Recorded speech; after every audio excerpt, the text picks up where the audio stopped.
Good afternoon, everybody. I'm Tony Pellegrino, and this is part of a Facebook Live program we do. I've got special guests from Torco. Ernie is with us today. This is really a treat. Ernie and I have been talking about oils and what it takes to make them, which is what they do. And he's got years of experience and a wealth of knowledge. It's awesome.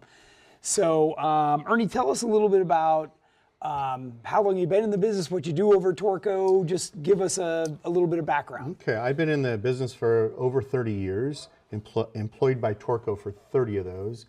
And at this point, my position at Torco, I handle lots of things, mostly sales in US and Canada, but I am a liaison for all kinds of building products from cup teams to military type accounts, or I work within there and try to get people together and try to develop products to meet their needs. If we build something to their specs, I'm the guy that runs back and forth and gets all that done. That's what I like to do, because that's fun and exciting, and you know, there's a little bit of money in that. Dealing with guys like me. Right, that too, yeah. And so, but I mean, I do a number of things, but I do have a lot of experience. I'm not an expert on any one, but I know a lot about many of these subjects in the oil business, Yeah, you do. I enjoy it.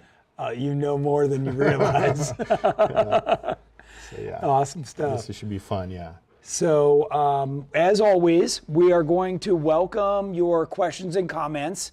Hopefully today you can kind of keep them on subject, on topic. If you do have something specific, make sure you include your model year Jeep and everything, so a little bit more information will help us answer the question. The featured product is going to be Torco Synthetics today, so we're not going to go on to that. We're going to skip by the website here. And of course, we're talking all things Torco. And you guys do make a lot of different things, including fuel. Yes. Today we're going to kind of stick to motor oil. Yeah. And just to clear that up, the racing fuel part of the business is a licensing agreement. So it's actual, because we're oil guys. We've been building oils for 75 years. We don't build fuels. So we work with a company out of Phoenix, and Phoenix Race Fuels is their name. And they wanted a name to use on a race fuel, so Torco, it made sense. Perfect. So we signed an agreement years ago, and it's been going really, really well. Awesome. I know we use it. Yeah. It's I like that part Yeah. of the business. I really like it. Cool. Yeah. So. Very cool. Okay, so let's start with our little sample here. Okay. Because this is kind of an interesting way to think about oils. Yes. I kind of surprised Tony today with bringing all these jars. I'm like, I don't know if you want these. I'll boom, put them up. So we started kind of talking about it, and what I wanted to do here is display what goes into a bottle of oil. Some people might hold like, really, what's in this thing, right? So that's what I am trying to do with these jars. So I have several different base oils, you know. I'll go into it. Tony, stop me if you think it's getting too no, just like you did with me. I think that was great. There's 5 groupings of base oil. A 1 and a 2 are mineral. 3, 4, and 5 are synthetic base stocks. That's all there is. There's 5. That's it. Now, within each one of those, there's different molecular weights which you can choose from depending on what you're trying to build and what you're trying to start with and arrive at. There's reasons why you choose different molecular weights of each. And then that's just the base oil. This makes up most of what's in that bottle. Then you move on to the additive system. So you have maybe a standardized add pack that will have you've all heard of zinc probably, phosphorus, zinc, it may have some boron, may have some moly, it'll have a detergent, it'll have a dispersant, and those are all very important. You have to have all that stuff to build a passenger car, even a racing oil. Most of those components are always used. So bottom line is you have the additive system and a base oil. Sometimes you use 2 different base oils, sometimes just this one, but that makes it up. Now in this additive system, you can have the zinc. This is a real popular thing now. A lot of people didn't used to know about zinc. A lot of people know about it now. So much talked about zinc now. So that's just, zinc is an anti-wear agent. It's the most readily available. It works well. You have to use it in an oil. Back before there was zinc used in oils, when the Model A era, you'd have to switch out your bearings every 300-400 miles. The reason is because zinc wasn't in those oils. So zinc was a game changer as far as wear protection. Then you have additives like moly, which is a friction modifier that'll help you with fuel mileage. A lot of the OEMs use that to gain some fuel mileage. So you got your anti-wear, your anti-friction. You can have your dispersant. So also in this additive system is a detergent. So whatever that detergent cleans up or breaks off the case, maybe a piece of carbon that got stuck there, whatever that cleans up, the dispersant is in charge of holding it in suspension until the filter can catch it, or you change it out your oil. The next time you change out your oil, that goes out, and you're safe from the harmful byproducts. So that it's not building up in some oil port. Right. That's the idea with it. Now, again, building an oil, it's kind of a balancing act. You can try to gain more anti-wear, and you may lose something somewhere else. You can try to build anti-friction for the smoothest, slickest, fuel efficient type oil. You're going to lose somewhere else.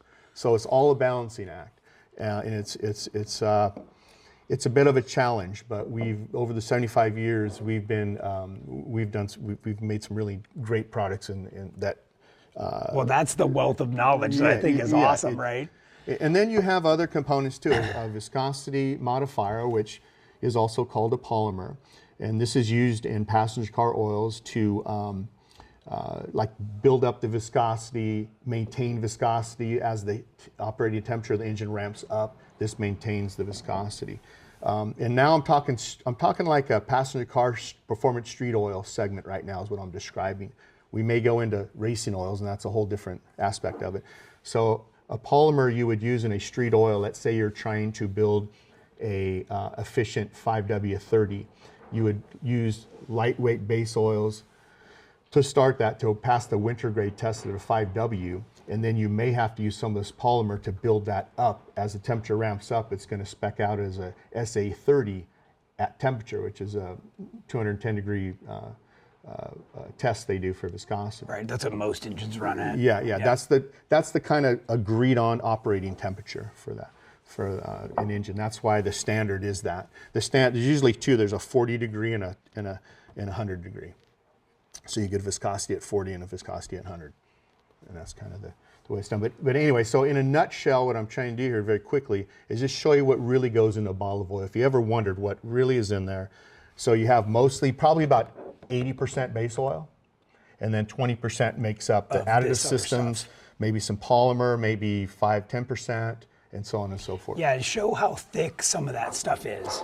So this viscosity modifier, I'm not sure if you can pick up on that, but see how slowly it moves. It's super So a fun fact about this is it starts life as a block of plastic, and it's chopped up, and it's heated up and melted, and it looks like this, so we can utilize it in oil. So the molecules in there, they're like little tiny springs. So as you start that engine cold in the morning, and you get some operating temperature, and those little springs start to expand. So as you ramp up to 100 degrees, 150 degrees, and so on, those little springs expand, and so you maintain that viscosity all the way up to operating temperature. That's the idea behind friction or modifier or polymer, like I like to call it. And the other stuff. That's PIB also thick. this is an example of a polymer, but I brought it because it's unique to me. The PIB, polyisobutylene, is what it's called. This is a unique polymer to me because we've used it. Torco has used this in our technology over the years to build some really neat products. Years ago, Lubrizol and Bob Lancaster, the founder of Torco, worked real close together, and they sent him this PIB, which generally is used in food grade type lubricants for being around areas where you got to use non-toxic products only. But Bob thought to himself, well, there has to be some other areas. So he played with it, and we ended up using it in our two-cycle oil. So Torco is the pioneer of a low smoke and a no smoke two-cycle oil, and PIB is the reason we can build that. I'll try to be quick, but PIB starts life as a isobutylene gas, as a natural gas. It's polymerized into a lubricant, very safe, non-toxic lubricant. So in the two-cycle oil, what was unique about it, what we discovered is once it does its job lubricating the bottom end, sent up to the transfer ports into the combustion chamber, during that process of the heat and the compression and all the moisture, everything that happens in that combustion process, it converts back into its original form, into an isobutylene gas. So now you have a natural gas that's combustible along with your fuel and your air. And so we could easily claim better throttle response and cleanliness, because when PIB burns, the byproducts are oxygen and water. There's no... So it goes right out with the exhaust. It's perfect. Yeah. So that's awesome. We kind of stumbled across that, but we really capitalized on it, selling technology like that for years and years. But again, that's two-cycle. We're kind of talking about automotive, so I'll get to that. Our TR1R line is the nitro family of oils, I call it. So all the way from a top fuel dragster all the way down to a street car running some methanol with a low pressure blower or something. This product goes into the TR1 to help with the ring seal. It provides really good ring seal. It's inert. You can spray. You can heat PIB up, spray nitromethane on it, and it doesn't even move. It's that tough. So it really provides ring seal. As you know, a top fuel dragster, that's all you're looking for. You really don't care if you're wearing parts out on a top fuel dragster. Right. It's got to make it 10 seconds. Right. So if you can get down to the other end, you are good. So these are the kind of components that we play with, trying to make that happen. So you were saying, some of that stuff was way back with Keith Black and some of the other guys, working on this. So that's pretty cool. Oh, sure. Okay, sure. So Terry Mode wants to know if you can explain the difference between your break-in oil in your engine and also the high zinc levels in engines. Okay. So do you want to go to that next slide and talk about that? That was the... Sure, go to it. I'll address the question regardless of what comes up. This is the good stuff here. Yeah, that's it. Okay. This one. Okay. Right? Because this is kind of a good starting place. This may not directly answer his question, but it'll maybe cover it along the line somewhere. So what I brought is a chart that shows the all the SAS levels. So back in the 1930s, SA was the first designation, and that had to do with the oil in the additive system and kind of why you need that in there for protection. And then as you see, we go B, C, D. So around here, around 1979, we started using a lot of zinc. They discovered it was readily available, inexpensive, and it really, really helped it provided a lot of anti-wear. So like I was telling Tony earlier, those are kind of, as oil guys, we look back on that, those are kind of the good days, the good old days when there was a lot of zinc in the oil and a lot of phosphorus. As you can see, by 1996 is when that started to diminish. And turn green. Yeah, right? And because of environmental type decisions, we started backing off lowering the zinc, and you had your SJ, your SL. They're still fairly high. They were just stepping down at that point. So the J and SL stepped down, and then SM is when they kind of hit an all-time low, and people were kind of like, oh, wait a minute, that's, is that going to be okay for my car? That type of thing. So. And you said that was a result of emissions, right? Yes. Catalytic converters. So the cap on SM was 800 ppm, and that's how we measure additives and oils, is a parts per million. So it's 800 ppm. Back here was probably 12, 13-ish ppm. So then we went down to like 11 with SL. And we're strictly talking about the zinc. Yes, the zinc. And I'm going to expand on that because it's not just the zinc, which most people think. It's kind of another fun fact. Okay. So, so it started coming down, and today we are in that place. We are 800 ppm. That's as much as you can put into a passenger car oil. Now, Toyota and some other manufacturers, they got a little concerned about maybe some of the companies going too low. So they actually had to put a cap on the bottom. So now it's no less than 600 and no more than 800. Dangerous levels for us, performance and racing type people, very dangerous, and especially old applications too. Flat tappet cam applications, no good.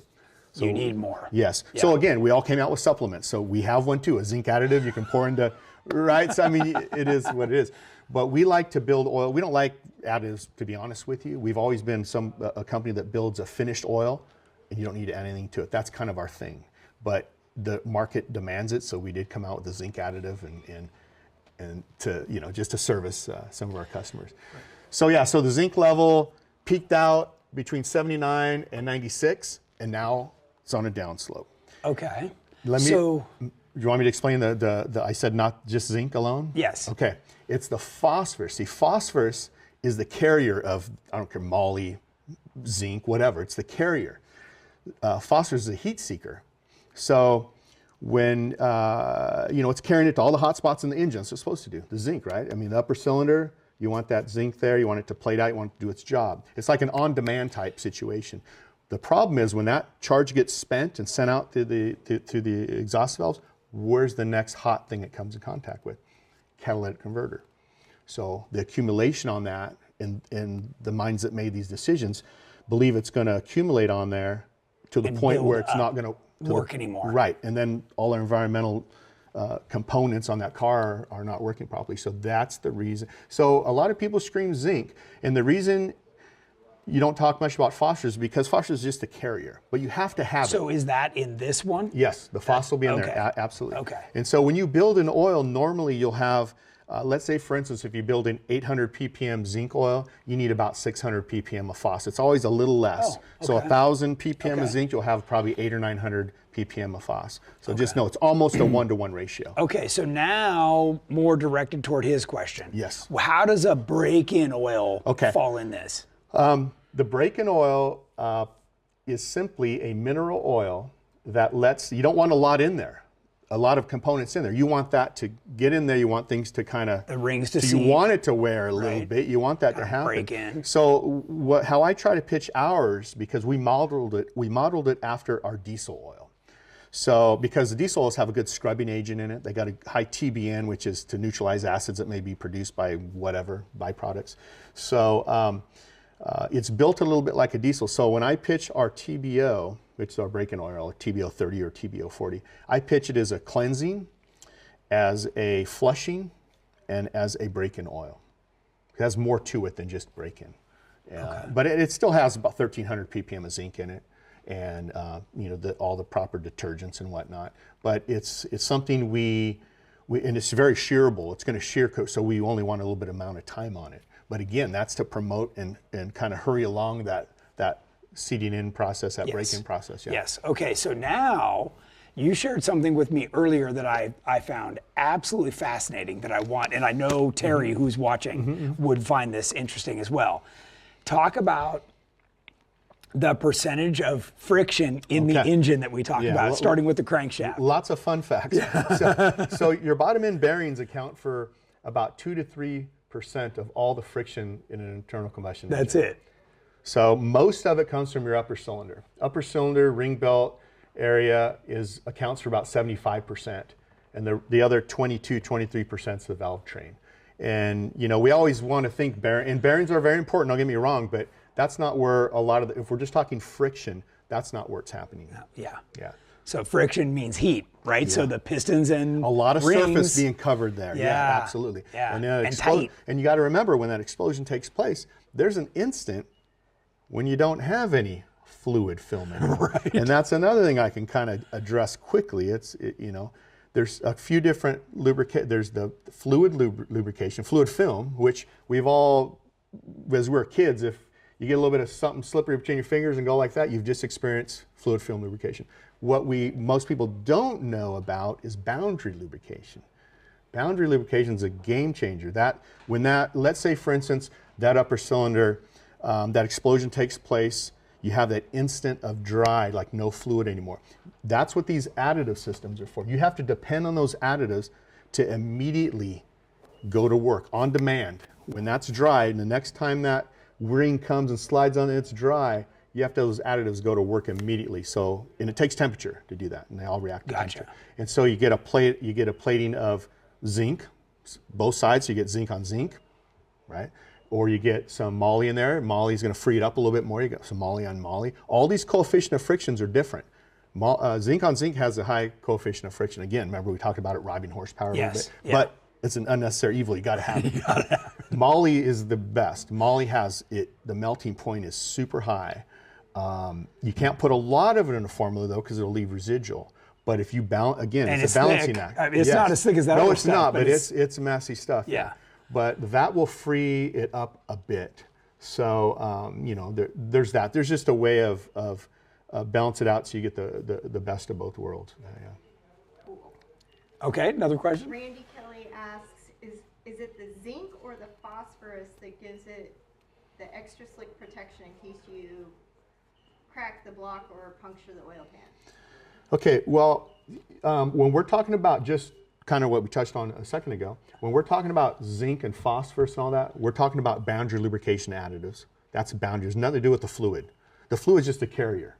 So there's really nothing slick about it until we get involved in the surface of the material, metals and whatnot. It's not like something you can wipe off. It's a chemical reaction that takes place.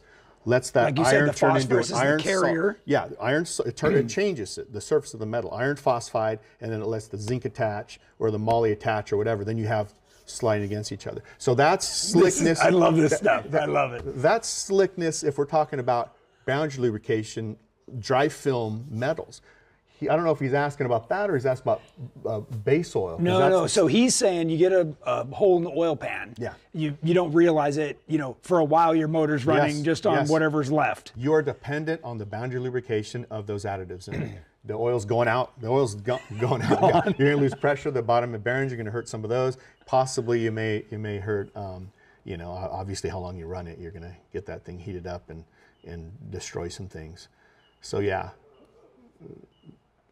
And that's okay. So those are a key component in the synthetic. Is that like right here? I think that's what they're trying to determine. Yeah.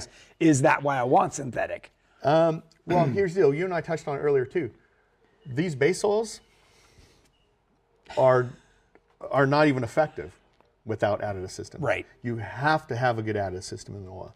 And we talk about racing oils. It's a whole different deal. We're talking about an abundance of additives. You said it's like overkill. Yes. Yeah, because we don't want you to run, your guys' 4400 car, and then at the end of the race it'd be completely ragged out. We still want that oil to be good, so that means you got to really overbuild it to the hilt, and that's a challenge. That's an art to build that way, so that you still have detergency, dispersancy, you still have anti-wear in there, you got anti-friction, the base oil's not gone away on you. That's why these things, sometimes these oils get up to $25 a quart, because that's built that way. And we talked about that too before we were on camera, was, you build this great product, but there's a price that comes with it too, Yeah, I've been there many a times building maybe a suspension fluid or something for a company, and I'm working with the R&D people, and man, we built the best, we get it out. And then you get to purchasing, like, what? How much a gallon? And it goes away. We didn't want to buy the company. Right. Like, what's so after a few of those, I learned to the R&D people, like, hey, we're kind of getting out of hand here. Can we back it? So yeah, that's funny. That's funny you brought that up. Yeah. So. Well, it's just the reality. Mm-hmm. You get what you pay for. Yes, exactly. Period. Exactly. Right. Yeah. So, and I'm honest. I get some guys calling with these maybe a street racer or something, and he's wanting to use the SR5R, and I'm like, you really don't. You know what I mean? I'm trying to be upfront. Well, so let's talk about that, right? Because I run the SR1R. In the Terremoto. Yes. And Jordan's running the SR5R. Yeah. In layman's terms, what's kind of the difference? Okay, the SR1R, it has the full heavy racing additive system package. The dry film package we talked about, the moly, the zinc, has a heavy dose of that. It's just in a Group 3 base oil, a Group 3 plus base oil. Okay. What Jordan used in the 4400 car is the SR5R, which is the same exact heavy additive system in a combination of a Group 4 and 5. So we actually put the PAO and the ester together, and we put that heavy race ad pack, and that's your SR5R. Now you use the Group 3, or I lost it, I'm sorry, Group 3. So this is the Group 3, same here with that heavy additive system. So all it is a different base oil. Okay, now compare that to something we're running in more of a regular vehicle, right? Where is that down here now? In a regular vehicle, it's still going to be this. It's just going to be your standardized passenger car additive system. Okay, that works with the catalytic converter and stays within those You're specs. in compliance to the manufacturer. You have to stay in compliance. So in your R here, for instance, 800 ppm of zinc, we're at 1700 ppm of zinc. Yeah, big difference. Yeah, see, so that helped, right? You kind of, what, 3 times. I mean, before you told me that it's packed with more, I didn't know it's double. Yeah. It's a lot of times more. It'll be that way. Yeah. So this is this whole line is 17 now, and then of course you got some boron. We have some other items we use in there for anti-wear and anti-friction to try to, again, always trying to free up, get that same amount of anti-wear protection, and also trying to free that up for the horsepower. It's a real challenge. Yeah. But so anyway, but that was it. The R's on the product represent the race additive system package. Yeah. Okay. Yeah. All right. Cool. Yeah, good stuff. More questions? Yes. More questions? Esther Newcomb wants to know how important it is to let your vehicle engine warm up to get fluids flowing before you jump in and take I love off. that question. I love that question. I'll tell you why. Because a lot of people are wrapped up on this W letter on the oil. So a lot of people think it stands for weight. It doesn't. It stands for winter.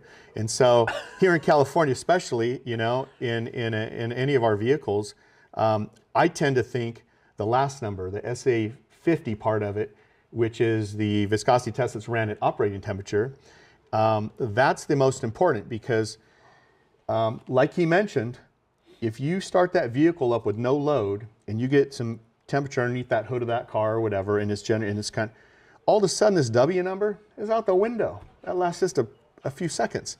And now you got to be worried about when you take off, you're hooking up your trailer, you're doing a track day or something, you're 99.9 you're concerned to be on that last number.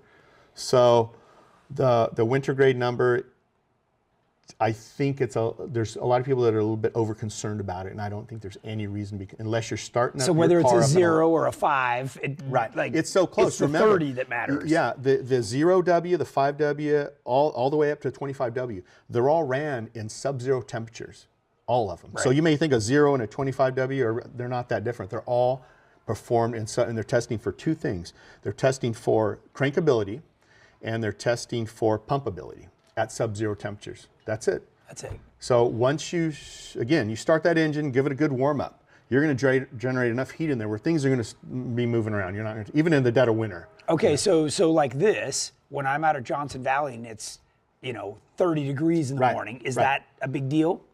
Well, start up. It sounds like it's cranking pretty slow.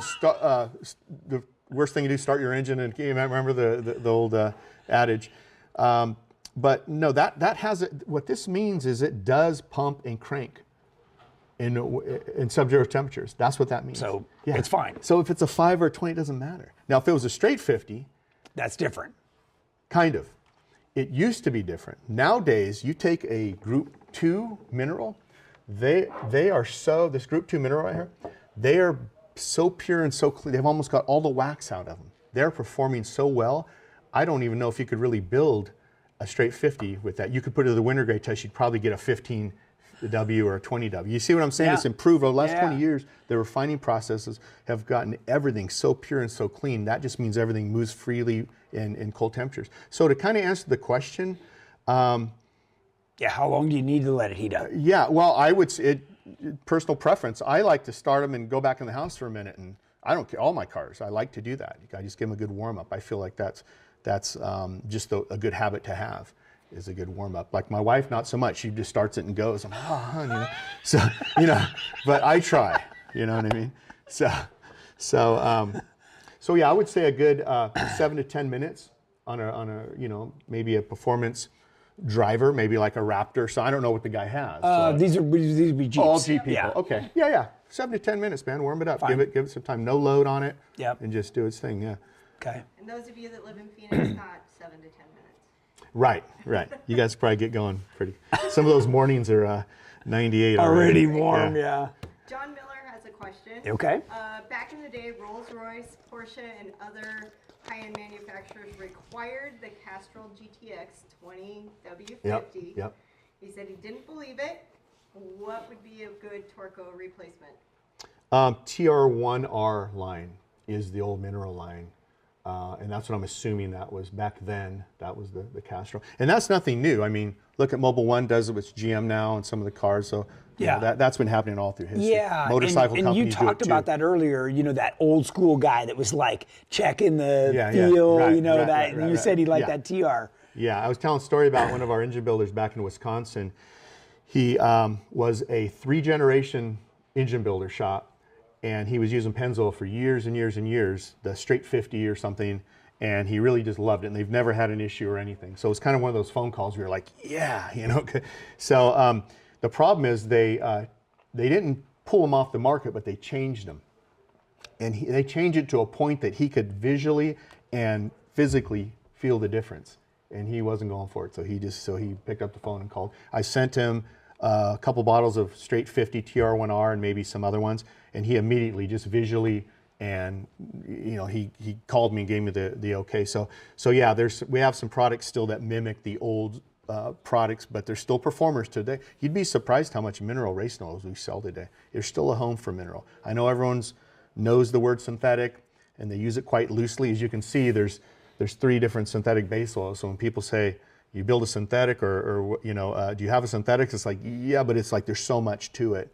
But again, there's always that mineral line that's still well and alive, and it's purpose built, like I mentioned before, for like exotic fuels mostly, methanol, nitromethane, those kind of applications. It's really the thing to use because it provides the ring seal that the high-zute synthetics will not. Yeah, you put a lightweight 20 or 30 in there, like a good PAO or something like a restricted plate NASCAR would use, like a 530 PAO and diester, like a Group 4, Group 5 combination. Nitromethane, or let's say a methanol application, even with a light pressure and a street blower or something, would probably blow that right past it. Really? Yeah. And then what happens when you blow that past the rings? You kill your oil sump. Yeah, that's crankcase pressure, right? Then you got bearing problems. So see, the key is to keep all that fuel up top. Yeah.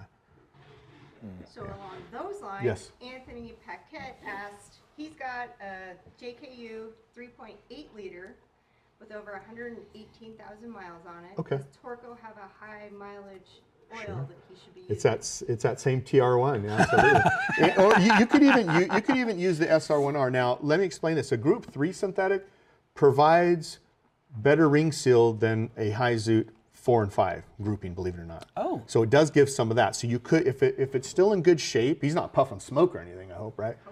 But you could go to. There's no oil that's going to help that. Right. You can't fix that. Yeah, like you can pour solid zinc in there. Everyone wants a Band-Aid effect. Right? So what you could do, let's say that Jeep calls for a 30, maybe jump up to the 1040 in the SR1R. Or you can use a mineral 30 or a mineral 40. There's a lot of choices there. It's just personal preference, really. But yeah, he needs to go to either stick with a mineral or a Group 3 synthetic, and then maybe jump up a grade. When you get that kind of mileage, sometimes that helps. So we talked about that earlier. If you go to the back of your owner's manual for your vehicle, right, and say, for instance, the normal right on the cap says 530. If you read down, it'll say go to 1040 when you're doing more heavy-duty use. applications. Yeah. That's what we do. Yeah. Is that, so you need to be in that heavier. Yeah, and I noticed that on a Toyota Tacoma pickup, so that's a Japanese 4-cylinder, and on my 2011 F-250 Ford diesel, both the same similar lines.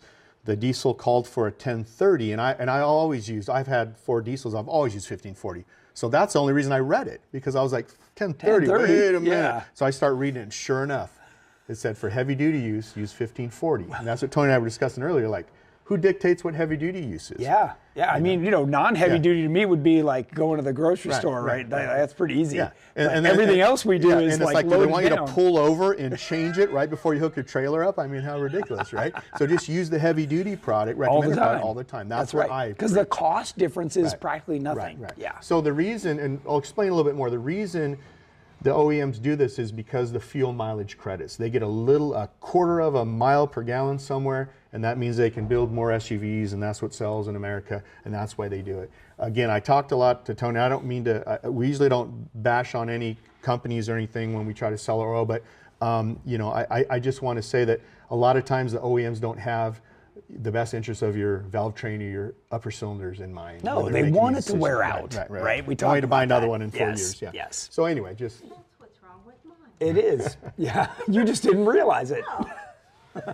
So you just brought up diesel engine oil. What's the difference in an engine oil for gas versus diesel? Diesels, engine oils are, they're more like now than they used to be. Before the big changes with the zinc and everything, and before the changes at the pump, remember, they've almost pulled all the sulfur out of our diesel fuel now. So when that changed, there used to be something in really good diesel oils called TBN, total base number. That is the amount of alkaline reserve in that oil to control these nasty byproducts that a high sulfur fuel produces, very corrosive stuff. Yes. So it's like baking soda on a battery terminal. You're just right. neutralizing that. So that's what it was in there for. Now that we've pulled the sulfur down out of from the pump there, now the TBNs seem to be coming down. So some people might say they're not as good as they used to, but they don't have to do the job they used to. So that's really the difference. And that's when I mentioned earlier about the TBO, the scrubbing agent. That's what I was kind of referring to, is that TBN number. Yeah, if you joined us late, Ernie is from Torco Synthetics. Obviously, they make more than synthetic as well. Plethora of information, and as you can tell, there's so many things behind your oil that like you don't even imagine. And forgive us if we're all over the place, because it tends to do that, but we're happy to answer anything. And I know we had a couple more slides, so let's I'll walk you through. Okay. So let's talk about this one first. This seems to be coming up more and more all the time. Viscosity Index is kind of and I'm going to just explain it in a nutshell in case anybody has any thoughts on it. But so Viscosity Index is, to define it, is like the rate of change via the temperature of the oil. So as you can see, starting at a 40C, the low VI, super low VI, so that's not going to make a really good oil right there. You start at 40 and you go to 100, you see the rate of change. It changed a whole bunch. What you want in your oil, your finished oil, is very little change. So the best line is a very high VI synthetic. As you can see, it slightly changes going from 40 to 100. So it's just that kind of rate of change. And when I say rate of change, maybe you can visualize it like a chain full of molecules, like a synthetic chain full of molecules, kind of like a caterpillar look to it. So in extreme heat, that whole chain's, it's uniform size molecules, they're gonna like thin out just a little bit. And then in extreme cold, they're gonna thicken up a little bit. But you see the rate of change is just very little. Very little. You take a mineral oil, where's the middle of the road one? The red one there. That mineral oil, not too bad, but still, what's happening with that is you don't have a uniform size chain of molecules. You have very inconsistent sizes. You'll have big, lumpy, heavy, slow-moving, goofy ones, and you'll have little tiny ones. And you get some heat to it; those little tiny ones will poof off gas, go away on you. The thick ones they'll maybe some of it'll turn into carbon and crack, just nasty stuff. So you have everything in between. So you can see why that changes more, because some of those little molecules will go away altogether. Yeah. And then the heavier ones will thicken up sometimes, or they'll crack and turn into carbon byproducts and whatnot. So you can see it's important, not so much the VI, it's important to start with a good base oil when you're building. And that'll affect your end. But this has been coming up a lot, the questions about VI, so I just wanted to put a chart up and explain what it means, and then give you a look at some of the different base oils and their lines. So basically it's the rate of change in viscosity when you put temperature to it. In this case, it's 40C to 100C is the temperature change. And 100 being 210 Fahrenheit. Right. Okay.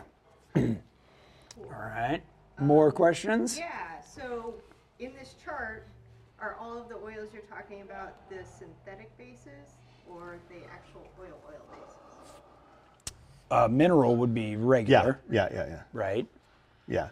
I don't know what that is. That's just a lightweight. That's like kind of oil. old school. You wouldn't use it in a performance oil anymore. That's why they're showing you how poor it is. So you may use it in some other kind of products you're building for whatever, something, but not automotive or high performance related by any means. You would never use anything that changes that much. Yeah. Can I answer it or no? Yeah. Okay. And then most of Torco's oils, the group 4s. Okay. Let me explain. We make several lines. The SR5R line is our high line, and that would be the combination of a group 4 and a group 5 together. And I was explaining to Tony earlier, the reason we do that is because we put a very heavy additive system, a racing additive system there's a lot to it. And if we just did a group 4 or group 5 base oil, that additive system would probably just fall out. So years ago, we figured out that by doing a combination of group 4 and group 5, it holds that heavy additive system in suspension. It lets it play friendly all together and really perform. And that's why we do it that way. Now we do have an SR5 GDL, which is the street version of this. So it's the same base oils combination, but the performance street additive system. Gotcha. Right? And then, instead of the race one. Right, right. And then we do the SR1 we were talking about earlier, the SR1R, that's a group 3 base oil. So if you follow me along here, you got the group 3 with the racing additive system. And then you'll have an SR1, which is the group 3 with the standard passenger car additive system. So we make a combination group 4-5, we make a group 3, and then we make a mineral oil. The TR1R line I've been mentioning once in a while, that's all mineral. So that would be your group 2 mineral right there. And I don't make that one in a street grade, or in a street passenger car type system. We only make that in the heavy race additive. So it'll have the racing additive system, the same one the SR5R has and the same one the SR1R has. So on a regular JK or JL, which oil would you recommend? I like the SR1. SR1. It has European specs on it. Not that that I think it's a little more of an aggressive passenger car additive system over the SX8. Not to take anything away from the SX8, it's a great product. It has the Dextos rating on it and whatnot. So just personal preference. I like the SR1, and my Jeep calls for a 520. I would use a 530 all its life, SR1 530. And we're going to blip back here.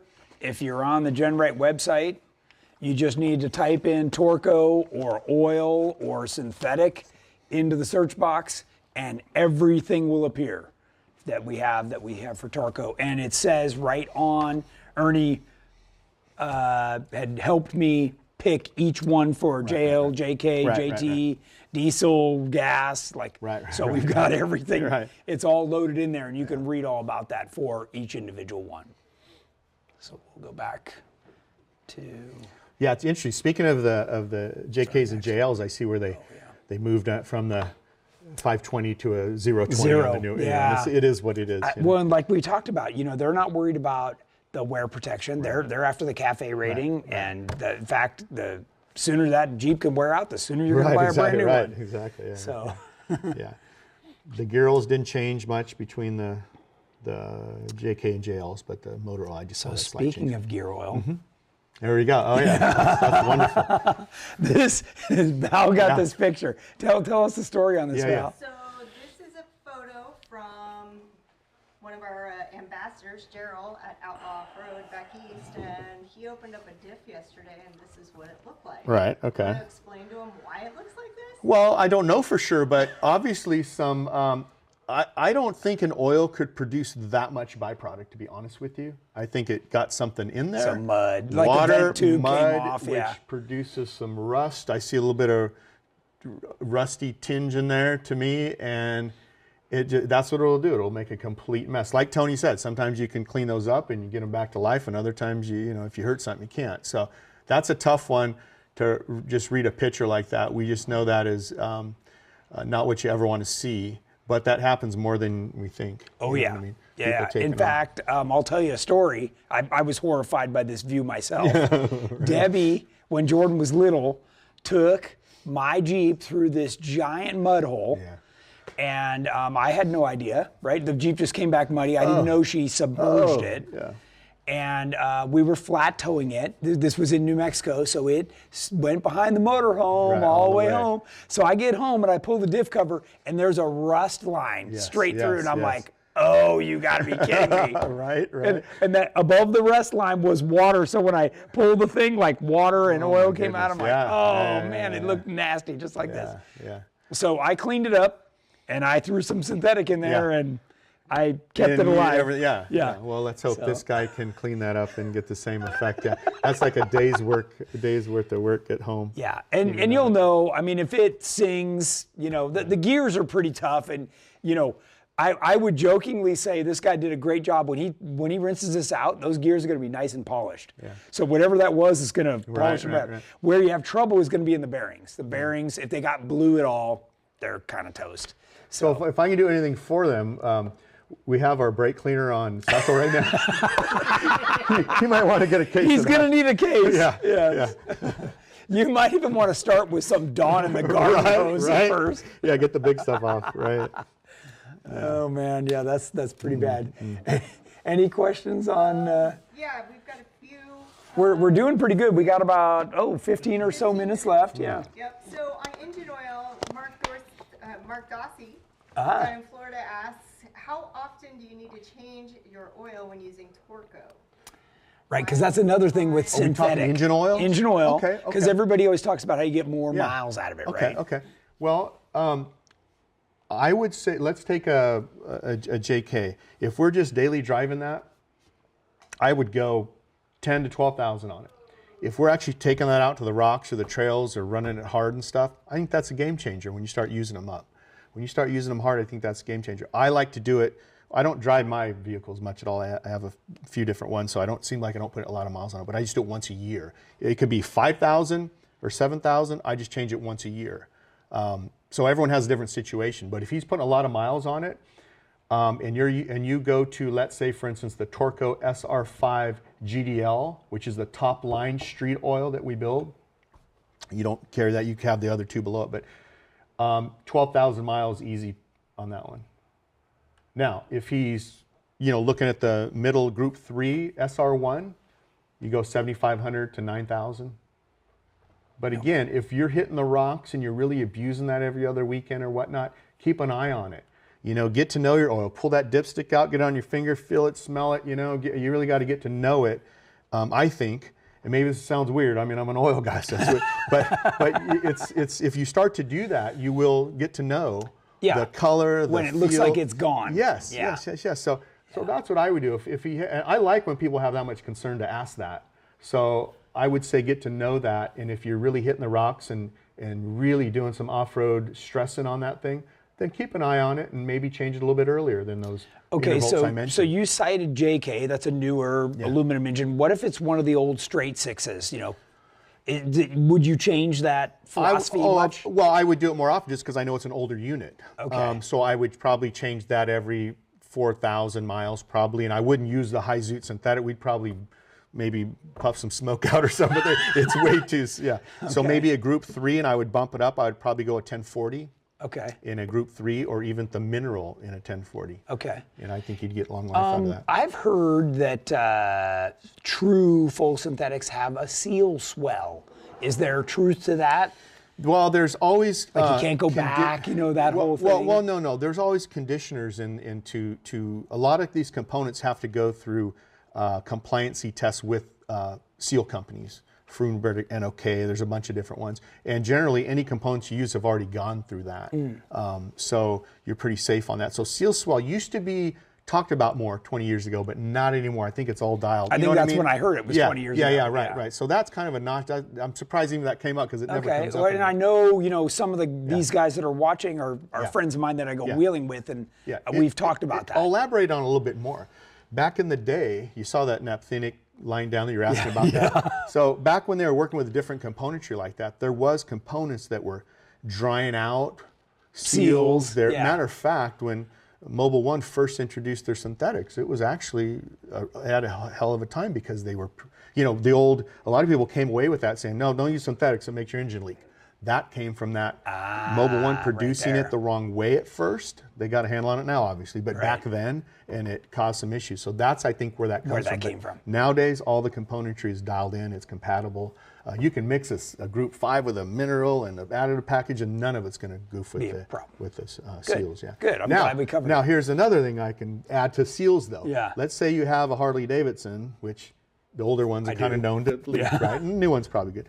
But so the way I look at it, if you're using a mineral oil, 2050 or even a straight 50 or 60 in some of the old ones, and you're dripping 3 or 4 drips a night or something, you use a high zoot synthetic 2050, you're probably going to have 2 to 3 times as many drips. More. Because it just moves faster. It finds it's by nature that's what it does, and that can be it wicks. Would you describe it as that? Like it has the ability to wick? No, it's what it is. It's I'm talking if you already have the leak. You already have a seal. It's leaking. Right. And so the uniform size molecules, remember, they move very quickly. The mineral has the big lumpy one, kind of a little bit slower moving. Now that can be a bad thing in the Harley, but a good thing in like a race engine, because that means that high zoot synthetic, that faster moving molecule, is getting to those crucial parts of that engine quicker.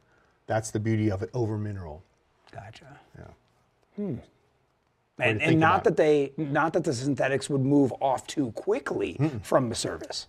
Okay. No. Yeah. Okay. And it depends on which, a 20, a 30, a 40, 50. Because, like in a cup car, in a restrictor plate car, you're looking at lightweight 20s.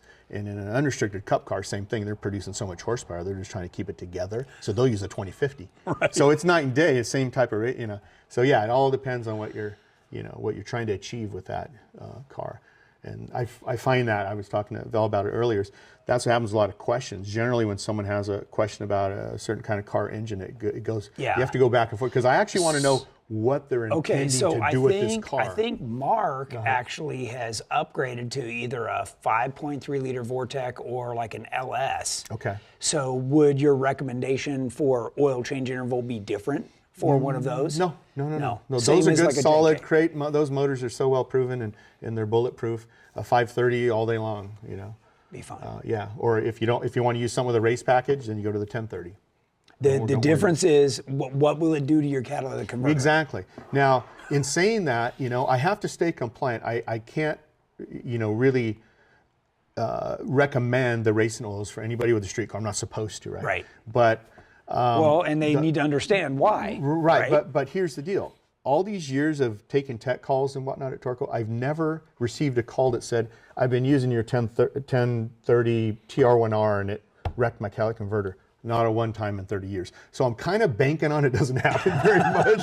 You know what I mean? That's why I don't Maybe mind. those guys are running them hot enough, they just burn up. Yeah, or they don't have it long enough or something, So, but I've heard of catalytic converters going bad, but I've never traced it to an oil. So whatever that's worth. But I tend to think beyond the manuals and stuff and about my own wear and tear on my own engine. I just paid a gazillion dollars for, right? Sure. That's really where you got to think of what's in best interest for you and what you have and to protect your vehicles. And so think outside the box sometimes, for sure. Okay. More questions? Dwayne White wants to know if Torco's website has a chart that can help him choose what oil he needs based on his conditions. Or should he just call you? Yes. Those are tech calls we take all day long, because we'll have more questions for him and then we'll dial him right into an oil. Yeah, that's what we were just talking about. Ernie usually has more questions about their particular application to get to the recommendation. And sometimes it's really funny what they start out with and then what they really have at the end. It's kind of funny sometimes. It's like, oh, okay, you didn't mention that. Yeah. But the important, why we do that is so we can apply the correct oil for them. And that's so important, We don't want to shortcut anyway. We want to make sure you get the right thing in there. Okay, so back to this, because we didn't really talk about Diff Oil. Okay. If your diff doesn't look like this, why does Diff Oil smell sulfury? What's the story with that? Because that's the main ingredient as far as an anti-wear. It's not really anti-wear in gear. It's extreme pressure. It's EP additive is what we call it. Unlike an engine oil, it'd be more of an anti-wear. This is EP. So what you use EP is a lot of sulfur. And that versus the phosphorus? Is that well, there's a phos in there. There's a phos in a that's the carrier, but a lot of sulfur. And what has happened over the years is that package has changed. There's two things. You may already know about this, Tony, but for the viewers. Yeah.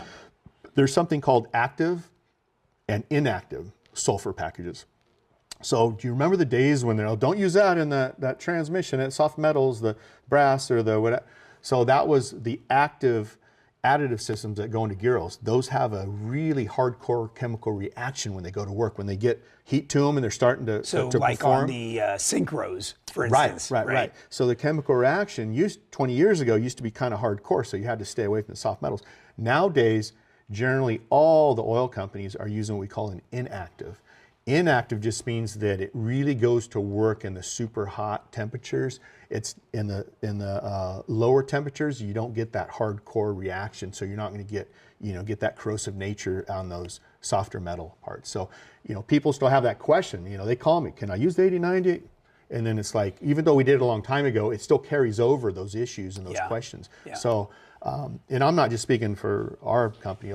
That's really what's moving out there is the inactive systems for the gear oils. Okay. And you can still use the active. There's something called a deactivator that you can use with it, and it kind of cuts down on that hardcore reaction. So it's I mean, and that's usually in a transmission, right? In a gearbox Yes. like that, everything in there is hardy. Right, Yeah. exactly. Yeah. No worries in there. Yeah, we don't care. We want a chemical reaction to take place in there, a hardcore one, because that's what protects the. Yeah. Everything. Those gears come together, especially like, let's say you guys in the 4400 car leaving the ground, And come back loading down. up, that's like top fuel type stuff. Yeah. Standing still and just bam, and all that pressure goes Yeah. into that rear diff. Yeah. Okay, so for a second, let's talk 90 versus the Okay. 140, Okay. right? You want to go to that chart? Look at that. Is that on gear oil here? chart? Yeah, Is that it's on on this there. one? Oh yeah. Sorry, I forgot you had it. Is that this one? That is the That's the motor oil engine one. oil. Yeah. Okay, so one more. There we go. Okay, so this is what exists in the gear oil world now. These are fairly new, these two, the 110 and the 90. What's interesting is they created those because the other sections were so broad, like the 90 was so broad. So what they did is they cut that in half. So the heavy 90 is now a 110. And the light side of the 90 is your standard 90.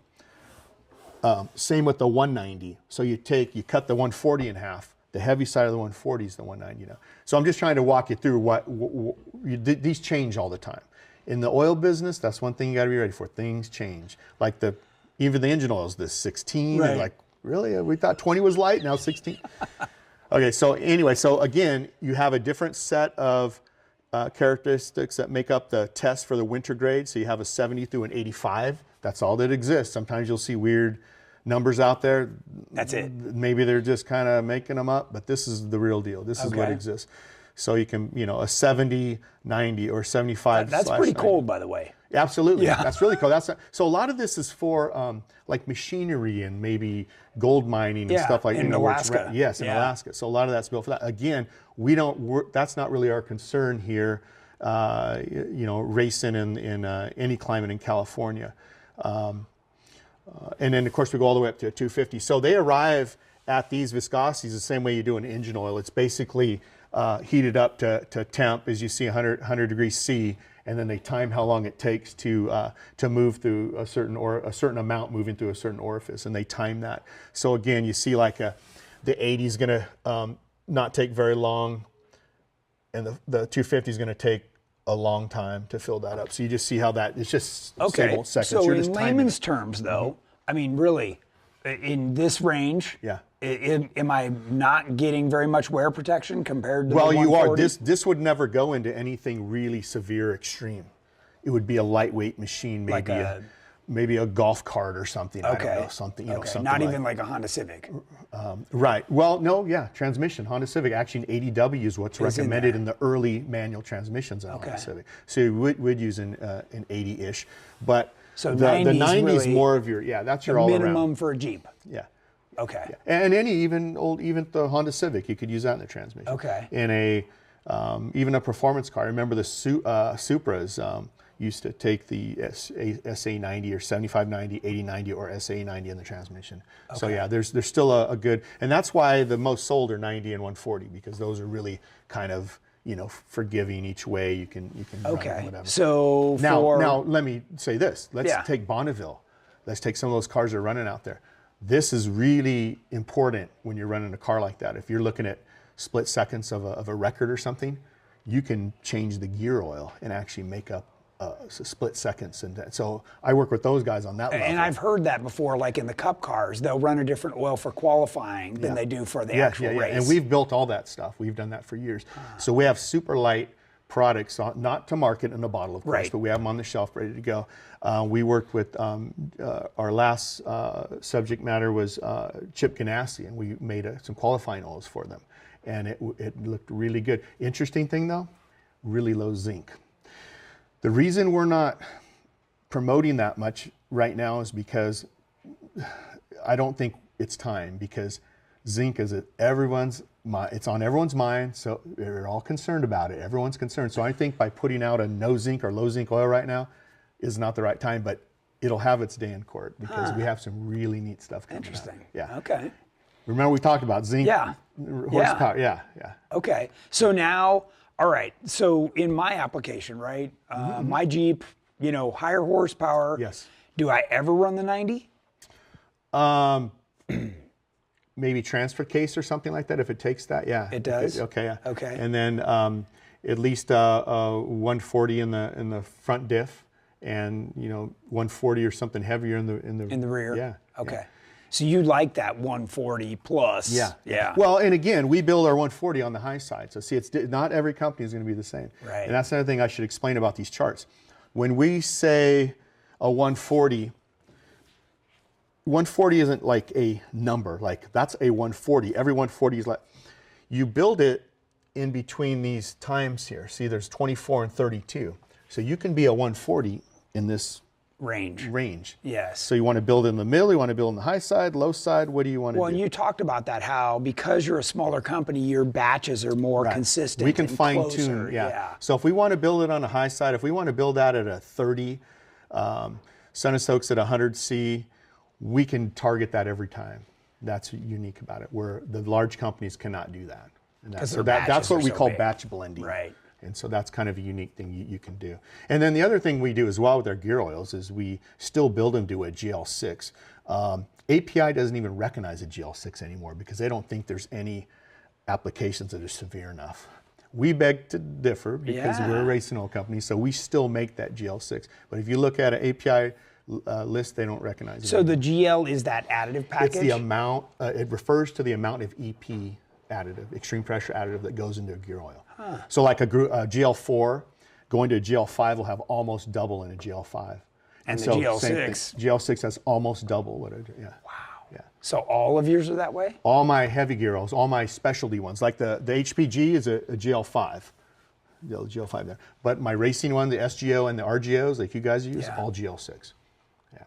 There's no reason to do it for a street product because you're just paying more for it. and you're not even going to use it. Yes. Yes. Makes sense. Okay. So since we're talking about differential, Oh, geez. why does Dynatrac not recommend synthetic fluid? This is from Mark Ondrick. Yeah, well, I know a little bit about that. Mineral oils all through the years have really provided shock load. Even a middle of the road mineral gear oil will provide pretty good shock load. It depends on how heavy it is. So I think the feel for the last 30 years, long as I've been in it, is you need a mineral for heavy shock load. So I worked with Dave Sapol out at NHRA for years and years. He used our 85 140 back when top fuel cars used a 140. Now they're all in 250s. But I remember trying to get him to a synthetic, and he tried it and didn't want to go with it, and back to mineral 140. So there's something that takes place in a rear diff like that with synthetics. Remember we talked about them moving so quickly and whatnot? So there's some phenomena, there's actually a name for this that takes place that you bring those gears together and that stuff just moves out of the way. Flings off, right. Yeah, you want it Where to a mineral, stay you got there. all those big, inconsistent, lumpy molecules and small ones and it just kind of gets caught in there and that's where your shock load comes from. So mineral just from the last, I would say, 35 years have just been the go-to. Now, will some synthetics work really well nowadays? Yeah. Are those companies like Dynatrac willing to try them? They might just be going, hey, this is... Yeah, we don't need to reinvent the wheel. Yeah. So that may be happening with But some of the stuff we've run had this moly in there. Yeah, Right? yeah. So that, I thought that was the shock load thing. That helps. Yes, that helps. But the base oil really comes into play with the molecules. Yeah. But you still have that chemical reaction that we talked about, just like the engine oil. When that comes together and then you get metal to metal, see, those things are on demand. When the fluid is carrying that, but as soon as those hard parts break through that layer, that's when those components get the sulfur, the moly, everything about it. Come to that life chemical and do reaction their takes job. place. Yeah. Actually, it changes the surface of those metal parts. And I know on gears, diff gears in particular, you can see where like little scorch marks when that's actually breaking down. Yeah, right? yeah, absolutely. Yeah. And that's going to happen. It's like when in your game, in your off-road game, that's going to happen from time to time because you guys are just so hard. Pushing it hard. Yeah. So Okay. Somebody asked, I can't find it now, but what fluid should they be running with an ARB in their diff? Is the 140 too thick to make it operate? Or an electric locker? Probably a synthetic 140 would be good. I don't think the standard 140 is too thick at all. I mean, I'm sure we got people using that. I would. I mean, I'm using 140. Yeah. So that's kind of the go-to in our business is the 85 140, even with guys with 60s that are just, you know, recreational type, you know. The 140 all day long. We sell so much of that. The diff gets hot. You know, that thing's going to be up at 250. Right. Yeah. Right. So that's why we see it. You know, I talked about this before, a little transition to synthetics, which I'm all for. I'm just saying the easiest sell is the mineral 140 because it's so well proven. And I think it's going to be some time before a lot of these, but like you mentioned, dynatrac and whatnot, moving over to that. You know, it'll be in time, I'm sure, but it'll probably not. And you know, obviously they don't want to warranty anything. Exactly. Right. Yeah. So they're trying to stick with what they know. Yeah. It's funny because I've always run synthetic in whatever I've got, regardless of who the manufacturer is. Even if they say don't, I'm like, pfft. I feel like the OEs, right? Like, well, all we care about is how fast you wear this out. Right, we want to sell you a new one. I'm like, no way, I'm using the best stuff I can put in. Yeah. That's what I'm talking about. You got to think beyond because they do not have the best interest. That's good. So I'm not the only one that thinks that's good. So to recap, can you give a high-level overview of what we should be running in an i6 on, say, for example, an LJ? Okay. Okay. If it's a fresh engine. Yeah, fairly probably fresh? Not. Maybe 80,000 miles. Let's say 80,000 miles. I would still go with a 1040 SR1R. Oh, with the good package. Yes, absolutely. Yes, the little R. Yes. So it's got more stuff. 1040, yeah. All right, and then the new VVT motors. VVT, that would just be a 530. And That's still what the SR? Or the... In the SR1, it would be a 1030. Okay. That'd be my first choice, but SR1, you know, I don't know how a lot of people may not want to spend that much more. I don't know, so we have an alternative, which is the SR1 530. And a lot of our viewers have side-by-sides. What oil do you recommend they put in their engine? Okay, we have 2050 SR, the same. Is it the same stuff? No, it's the same one you guys use in the race car. Wes Miller won the 1000 with it, and Matt Burrows came in second in the 1000. Matt Burrows won the 500. All 2050 SR5R, same thing. I saw some that say 4-cycle. You know, it looks like it's. Is it really any motorcycle oil? It's the T4R, or the T4SR, is the same exact like the SR5R, except just high zinc. Years ago, we had to pull all the moly out of the motorcycle oils because of the wet clutch issues. Not that we had any, but Harley, Kawasaki, and Honda sent down bulletins saying do not use motorcycle oils with friction modifier. So we had to pull them out, or else you're not. So that's why it would say 4-stroke. You know. Well, it'll say designed for wet clutches, or wet clutch safe, or something like that. But the automotive side, the SR5R, like all bets are off. All the friction modifier we can put in there. Everything. Yeah. And so with the side-by-side, you don't have a wet clutch. So it's fine. The Razors and the Can-Ams anyway, so we just use the same product. Now that's the best of the best. They can still go the T4R, which is a Group 3 with the same additive system for the Does that drop the price a lot? So you go from the... It does. It goes from about 24-ish to about 13 or 14. Oh, so like half. Yes, almost half. Yeah, it's quite a bit. Yeah, so that's a good alternative. The T4R or the T4SR in the motorcycle line, or the same thing these guys are using in their buggies, the racer, And the way I feel is, it's still what I would call cheap insurance, right? Yeah, how many, absolutely. even in a side-by-side, what's it take, 4 quarts? Right. I mean, it's sometimes not much, 2 to come 3, on. yeah, 3.5 sometimes. It's $100. Yeah. Are you going to drive that thing 3,000 miles? That's like a lifetime in that Right, thing. exactly. So. Yeah. But anyway, we want to toot our horn a little bit. We've done really well in the side-by-side this last couple of years with winning a lot of big races. Yeah. And then, of course, we were in Randy's car this year. So nice. We've won a lot this year. I'm loving that, yeah. So that was awesome. Yeah. We've got 2 more questions. Okay. Sure. We probably need to wrap it up. Oh, yeah, we're a little over. So. Yeah, Oh, shoot, sorry. Auburn Gear Max lockers, so not the E-locker, they recommend not to run a synthetic and go with the 7590. This is Mike Magna. They want him to use a light mineral then, so that'd be the 8090. Yep. RGO. Yeah, it might have something to do with the tolerances sure. and the.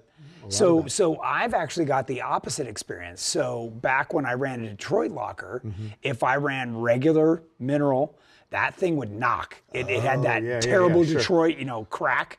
As soon as I put Torco synthetic in, I don't hear that noise anymore. It just takes care of it. So I don't know if things are engaging better or whatever it is, but you don't hear that nasty noise. Well, the good news with that question is he had a manufacturer telling him what to do, which is really good.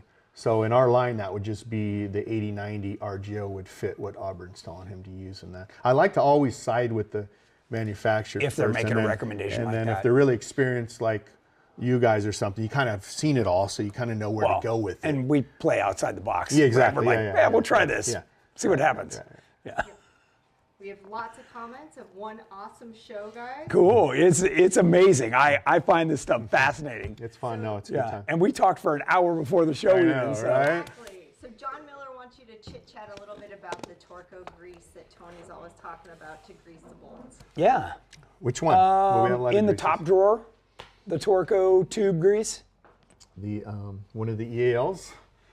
Oh, I love this stuff. Yeah, I love this stuff. It's a number 2 grease, but it is a top line. It's like an extreme pressure additive to it, waterproof. It's basic, but it's kind of high line. Is this basic. Molly? No. It's not that trick. Oh. No. But sometimes you just need a basic grease, but maybe on the upper level. Yeah, and I use it on everything. Yeah. Bolt Absolutely. threads We do too. and all kinds of stuff. Absolutely, Yeah. it's a good mover for us. The price is right on it, and it's everyone should have that in their garage.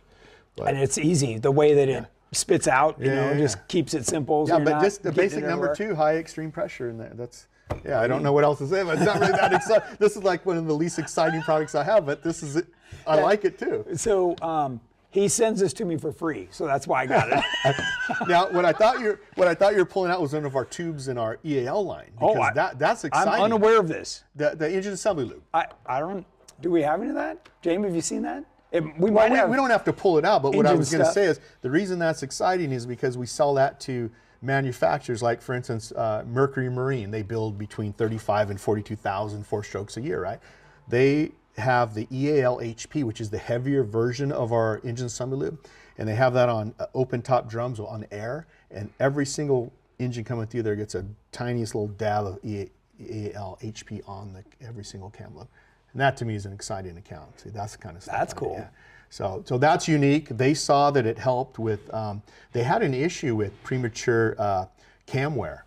And so they were and I've worked with them on other projects before, MTF and different things. So they called us, I sent those in there, some samples, and within 3 or 4 weeks we were in production line. It usually takes you 2 or 3 years to get in a production line. And you got in that quick. Yeah. So you know it made a difference. I know that we use this stuff when we're putting together Jordan's differentials, like all the seals and everything. We're using this stuff everywhere. So. Well, cool. Okay. Well, that's awesome. I'm going to tell everyone Tony Pellegrino loves this. Right? It's going to help me. Our final question, David Kundi asked about the ATFs over your shoulder. Oh. The Yeah. ATF. Well, this is what got our whole conversation started the last time I was out at your place was this stuff here. Okay, now, there's a lot of specifications on the ATFs, both of them. I have a high vis and a low vis. So, being honest, you really can't change the additive system you can't try to upgrade it. It's a package. ATF is a package you have to use to get all the manufacturer's names that it fits on there. So where you can shine a little bit is in the base oil. So we have a group 4 and 5 combination. So what we've done is we've taken a standardized ATF package and just put it in the ultimate base products, combination of group 4 and 5, the best of the best. And which one would be best in an Atlas? Or would you run that in an Atlas? Atlas, we usually go at the That's like an RTF, which 90. is it's out of the automatic transmission line. It's in our racing transmission line. There's a few you can use. The MTF mineral depends on how much time's on it and what's recommended. Not an Atlas. So a standard like 231 or 241 would take ATF. Yep. Correct. Yeah, Okay, like a Jeep. Oh, gotcha. built Okay. one, Okay. yeah. Okay. Gotcha. Those run a real Yeah, if it lightweight. calls for ATF, of course. Yeah. Now, mind you, when it says it calls for an ATF, the high vis is not that heavy. You see what I'm saying? So I, mean, I kind of like to, any racing application, I kind of go with the high vis. This has a little bit more body to it. Yeah. Just makes sense. You know, And I can tell everybody watching, you know, this is the stuff that we're running in Jordan's race car, my old race car, the Terremoto. Sure. And we tried a lot of other brands that are really popular. And this is the only one that when they take the transmission apart, they go, why'd you bring this back? Like, it looks fine, you know? Yeah. So that's a big difference. And we've run a couple of these transmissions we ran for 2 seasons. So it's that you just can't hurt that base hull. You can't get any higher level than that. And it just really, if you can get that additive system to hold and react right and play friendly with it, then you're golden. And that's what we've achieved with the ATF. So cool. Yeah. I wish I could tell you it had some real fancy additive system, but you're kind of limited to what, you know. Okay, so just good quality product. Absolutely. Nothing wrong with that. Yeah. Good foundation. Okay. All right. Well, thank you everybody for joining us. I know it's been an exciting show for me. I learned a lot tonight, and I probably only retained about 10% of it. So I'm gonna have to go back and watch this myself. Yeah, so thanks again for joining us. Thanks for having us, Tony. We'll have to schedule something absolutely. in the future We'll do another one. Yeah. and do it again. All right. So Very cool. thanks again, everybody.